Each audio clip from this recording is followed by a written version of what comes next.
Hei kaikille! Me olemme tulleet tänne Mielikriisikeskuksen Hymisen Kauppalankatu 22 tiloihin vieraaksi ja tulimme tänne joulumuistamisen merkeissä sekä haastattelemaan toiminnanjohtaja Marja Kolja. Marja, mitä kaikkea te teette täällä Hymisen tiloissa? Kiva kun tulitte ensinnäkin. No, meillä on täällä Hymisen tiloissa, niin meillä on asiakasvastaanotto. Eli monenlaisissa elämän kriisitilanteissa ihmiset hakeutuu asiakaspuhelinnumeron kautta meille asiakkuuteen. Ja meillä on kriisityöntekijöitä täällä, joiden kanssa ihminen pääsee keskustelemaan siitä, mikä hänelle on tärkeintä tai mikä aiheuttaa siinä tilanteessa jotenkin haasteita, elämänvaikeuksia, surua, murhetta. Se on ehkä meidän päätyö täällä. Me Hyvinkään lämpövoimalla ajateltiin, että me annetaan meidän joulumuistaminen tänään tänne Mielikriisikeskukselle. Mistä kaikkea me sovittiinkaan täällä lahjoituksella voitaisiin tehdä?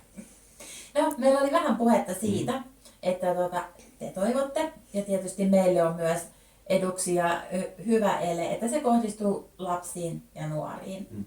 Ja kun jotain täytyy aina valita, niin meidän ehdotus on, että tämä lahjoitus kohdistuisi hyvän mielen treenivihkoon siten, että se jaettaisiin tietylle ikäryhmälle täällä Hyvinkään kouluissa.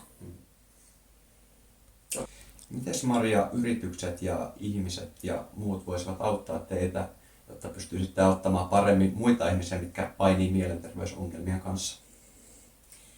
No, kyllä näinä aikoina tukea ja apua tarvitaan. Ja siis meillähän on helppo lahjoittaa. Ja se, että miten me niitä lahjoitusvaroja ja muita avustuksia hyödynnetään, niin meillä on tosi matalalla kynnyksellä toimii nämä asiakasvastaanotot.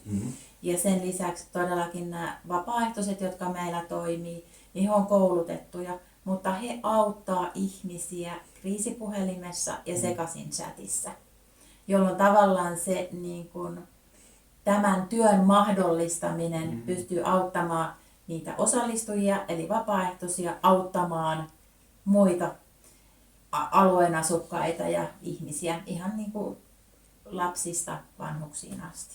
No, kyllä. Kiitos Marja paljon tästä haastattelusta. Ja tosiaan tuosta alhaalta löytyy lisätietoa Hymisen toiminnasta ja myös uusin blogikirjoituksemme.